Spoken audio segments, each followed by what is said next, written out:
So ప్రతి వారం లాగే ఈ వారం కూడా మీకోసం వీకెండ్ బిజినెస్ అప్డేట్ తీసుకొచ్చేసాం. సో మరి ఇరాన్ ఇజ్రాయెల్ యుద్ధం ఎఫెక్ట్ ఎలా ఉండింది, దానివల్ల ఏంటంటే ఎటువంటి పరిణామాలు సంభవిస్తున్నాయి, ఇది అనన్యంగా ఎందుకు ఎన్నాళ్ళు కొనసాగుతుంది, ఇట్లాగా దీనివల్ల ఎటువంటి ఇబ్బందులు కలుగుతున్నాయి. సో మరి దీన్ని ఎలాగ మనం ఏంటంటే స్టాక్ మార్కెట్లో దీన్ని ఎలా అనుకూలంగా మార్చుకోవాలి, అలాగేంటంటే వచ్చే వారం ఎలా ఉండబోతాం స్టాక్ మార్కెట్, ఈ విషయాలన్నింటి గురించి ఈరోజు ఈ కార్యక్రమంలో మనం మాట్లాడుకునే ప్రయత్నం చేద్దాం. ఈరోజు ఈ కార్యక్రమంలో పాల్గొంటున్నారు శ్రీ ప్రభు మాలంపాటి గారు. సార్ నమస్తే అండి. నమస్తే sir. Yes sir, welcome to the program Prabhu గారు. Thank you for calling. Yes sir, most welcome Prabhu గారు. ప్రభు గారు, ఏంటి సార్ ఈ యుద్ధం ఏంటండి అనన్యంగా ఎప్పుడు అలా గడుస్తూనే ఉంది, నేను అలా చేస్తాను ఇలా చేస్తాను ట్రంప్ గారు అంటూనే ఉంటారు. వాళ్ళు కూడా ఏంటంటే ఏం తగ్గేదేలే అంటున్నారు సార్. ఏంటి సార్, ఏంటి యుద్ధం ఎఫెక్ట్ ఎలా ఉండబోతుంది సార్? లాస్ట్ వీక్ ఎలా ఉంది సార్? వారైతే సివియర్ గానే ఉందండి సార్. ఎక్కడ తగ్గుతారనుకుంటే ఎవరు ఈయన తగ్గట్లేదు, వాళ్ళు తగ్గట్లేదు. ఇరాన్ లో అయితే బాగా అంటే హైట్ ఉన్న ఇది ఎక్కువ ట్రాన్స్పోర్ట్ అయ్యే bridge, B1 bridge Iran the US కొట్టేసింది. ఓకే. సో అది కూడా కన్స్ట్రక్షన్ లో ఉంది, ప్లస్ అంటే పూర్తిగా అంటే వర్క్ నడుస్తుంది, అండర్ కన్స్ట్రక్షన్ లో ఉంది కొంచెం. దాన్ని కొట్టేశారు బాగా. అంటే అసెట్స్ నేను చెప్పాను కదా, ఎప్పుడైతే ఆయన ఓటమిని అంగీకరించలేక అసెట్స్ మీద పడతారో, అసెట్స్ మీద పడుతున్నారో అప్పుడే అది ఇండికేషన్ ఆయన యుఎస్ ఓడిపోతుంది తెలిసిపోతుంది. క్లియర్ కట్ గా తెలుస్తుంది. అంతకు ముందు ఆఫ్ఘనిస్తాన్ కానీ వియత్నాం ఏం చేశారో వెళ్ళేటప్పుడు లాస్ట్ లో సేమ్ సిచ్యుయేషన్. నేను ముందే చెప్పా, ఇది లాస్ట్ లో వెళ్ళేటప్పుడు ఈయన మొత్తం అసెట్స్ అన్ని ఇచ్చేస్తారు, వాళ్ళు కోలుకోలేరు. మళ్ళీ కొన్నాళ్ళు ఆఫ్ఘనిస్తాన్ చూడండి ఇప్పటికీ కొంచెం ఇబ్బందులు పడుతూనే ఉంది కదా, అట్లనే ఇది కూడా ఒక దశాబ్దం పైన పట్టింది మళ్ళీ కోలుకోవాలంటే. ఆ రకంగా అంటే రాతి stone bring back to the stone age అన్నాడు ఆయన. సో అంటే ఇంకా రాతి యుగానికి వెళ్ళిపోతారు, అంటే డెవలప్మెంట్స్ లేటెస్ట్ డెవలప్మెంట్స్ అట్లాంటివి ఏమి ఉండవు. సో ఇది వెళ్ళిపోతాయి.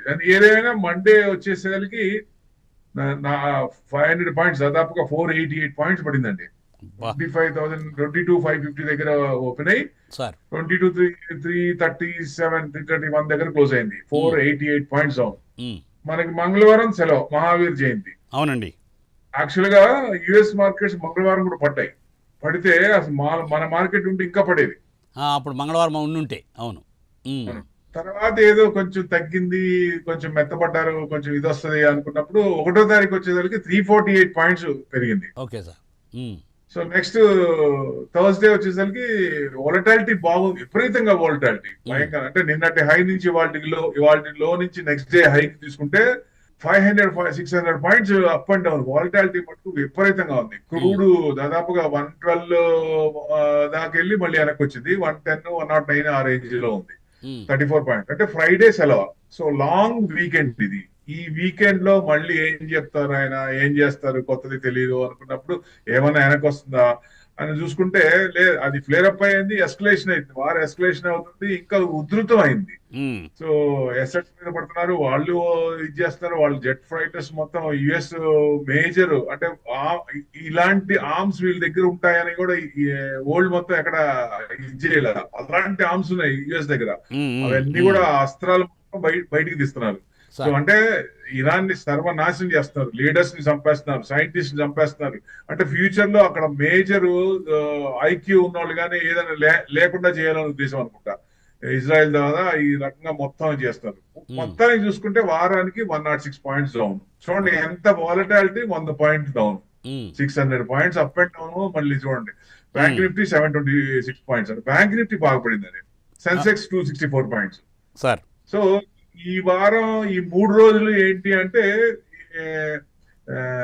యూకే ద్వారా స్టార్మర్, కొత్తగా ఎన్నికైన స్టార్మర్ ద్వారా ఒక 30 కంట్రీస్ ని ఫాలో అప్ చేసుకొని వాళ్ళందరినీ గ్యాదర్ చేసి స్ట్రైట్ ఆఫ్ హార్మూజ్ ని ఓపెన్ చేయాలి. ఎవరైతే ఆయిల్ మీద ఆధారపడ్డారో వాళ్ళందరితో ఒక ఇరాన్ తో మాట్లాడి సెటిల్ చేయాలనే ఉద్దేశంతో ఉన్నప్పుడు 60 కంట్రీస్ అయినాయండి. 60 కంట్రీస్ జాయిన్ అయింది దాంట్లో. స్ట్రైట్ ఆఫ్ హార్మూజ్ ఓపెన్ అవడానికి కొంచెం ఆస్కారం ఉంది ఇరాన్ కనుక యాక్సెప్ట్ చేస్తే. ఎందుకంటే ఇండియా యాక్సెప్ట్ చేసింది, మీ షిప్స్ ఏం ఆపమని కూడా చెప్పారు వాళ్ళు. చైనా ఆపట్లేదు, మనమే ఆపట్లేదు. సో మెయిన్ మన ఇంకా వేరే కంట్రీస్, చిన్న కంట్రీస్ కి అయితే ఆపుతున్నారు.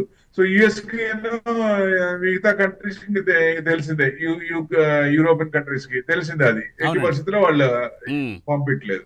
ఉమ్, మెయిన్ అది. మనకు కూడా ఎల్పిజి కూడా ఇంకొక షిప్ కూడా రిలీజ్ అయింది, అది కూడా కొంచెం పాజిటివ్ న్యూస్. అంటే ఏది ఏమైనా గిఫ్ట్ నిఫ్టీ దాదాపుగా 160 పాయింట్లు మైనస్ లో క్లోజ్ అయిందండి. Okay sir. క్లోజ్ అయింది కాబట్టి ఇప్పుడు చూస్తే మరి ఏంటి పరిస్థితి, అంటే ఏంటి నెక్స్ట్ ఏంటి అంటే ఇంకా డౌనే ఉంది. మండే గ్యాప్ డౌన్ అయ్యే అవకాశాలు ఉన్నాయి. మండే. ఇంకా డౌన్, మార్కెట్ ఇంకా డౌనే ఉందండి, ఇంకా వీకే ఉంది. ఎక్కడ ఆగుతుంది అనేది చెప్పలేము. ఉమ్, సో ఇంకా ట్రెండింగ్ డౌన్ అయింది, అప్పర్ సైడ్ చూసుకోలేము, డౌన్ సైడ్ చూడాలనిపిస్తుంది ఇంకా. అంటే 22,713 దగ్గర క్లోజ్ అయింది లాస్ట్ మొన్న థర్స్డే థర్స్డే. 22,713.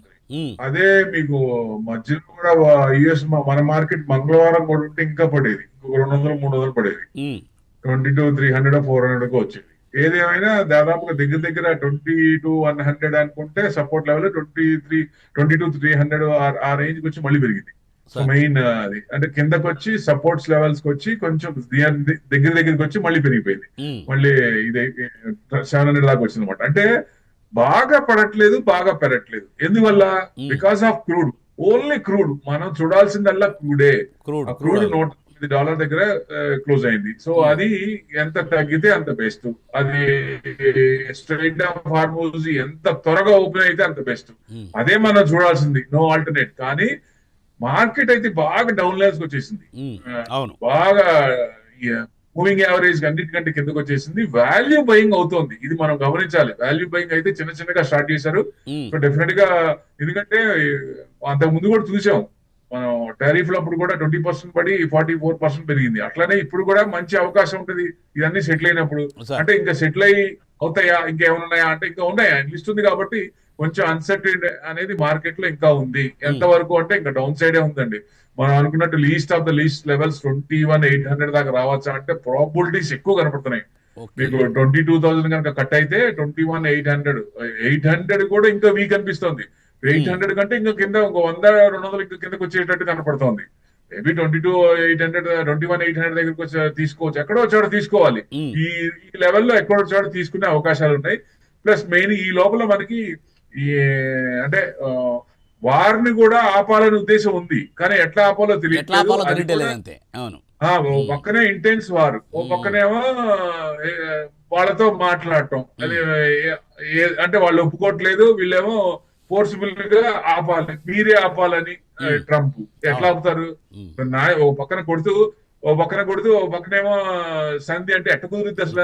రెండు కానివి కదా. అవును. అవును. నిజంగా మాట్లాడాలంటే 1-to-1 కూర్చొని ఇరాన్ వాళ్ళు ఎవరున్నారో వాళ్ళని పిలుచుకొని, లేదా వాళ్ళు ఏదో ఒక పాయింట్ పెట్టుకొని, లాస్ట్ టైం పాకిస్తాన్ లో పెట్టుకున్నట్టు ఎక్కడో చోట పెట్టుకుని అక్కడ మాట్లాడితే ఇదైపోద్ది. అది కదా మెయిన్, అది జరగట్లా. అవునండి. అంటే ఇక్కడ ఈగోసే మెయిన్, ఈగో వల్లే నష్టం. నష్టం మటుకు భయంకరంగా ఉంటుంది. $5 trillion లాస్ యుఎస్ కి యుఎస్ not, చూడండి. ఇరాన్ కి. ఉమ్, అంటే ఇరాన్ కి ఇంకా ఎక్కువ ఉంటుంది అనుకోండి. అవును. సో యుఎస్ కి ఆల్రెడీ డెట్ 38 ట్రిలియన్ అంటే ఇప్పుడు $39 trillion అయింది అఫీషియల్ గా. ఆ, so debt increasing like anything, over then $1 trillion ఏమో ఇంట్రెస్ట్ కట్టాలి. ఓకే. సో అది కొంచెం టెన్షనే. అందుకే ఆ టెన్షన్ తోనే $1 billion డైలీ ఖర్చులు అవుతున్నాయి. సో ఆర్మీ కూడా చిన్నగా వ్యతిరేకత వస్తుంది, జనాల్లో కూడా రివోల్ట్ వస్తుంది. చూసే ఉంటారు, న్యూస్ లో కూడా బాగా వస్తుంది. బాగా కొంచెం అవునండి, రివోల్ట్ వస్తుంది. చిన్నగా మనం అనుకునేది వాళ్ళకి వినపడిందేమో, మరి మొత్తానికి చిన్నగా బయటకు వస్తున్నారు అందరూ. అవును అవును అవును అవును అవును సార్. అది ఎప్పటిదాకా, అది రియాక్షన్ ఎప్పటిదాకా ఉంటుంది మరి? అది కంటిన్యూ అయ్యి ఏమైనా ఉధృతం అవుతుందా, లేదా నవంబర్ దాకా కంటిన్యూ అవుతుందా? నవంబర్ లో ఏమన్నా ఛాన్సెస్ ఉన్నాయా?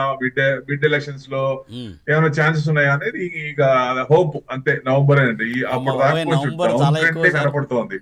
అంటే ఎవరైనా ఇన్వెస్టర్స్ ఉన్నప్పుడు మామూలుగా చూసుకుంటే మీకు కొంచెం డబ్బులు రెడీ చేసుకొని పెట్టుకోవటం అనేది చాలా ఉత్తమం. ఇప్పుడు ఇప్పుడున్న పరిస్థితి. చూసుకోండి,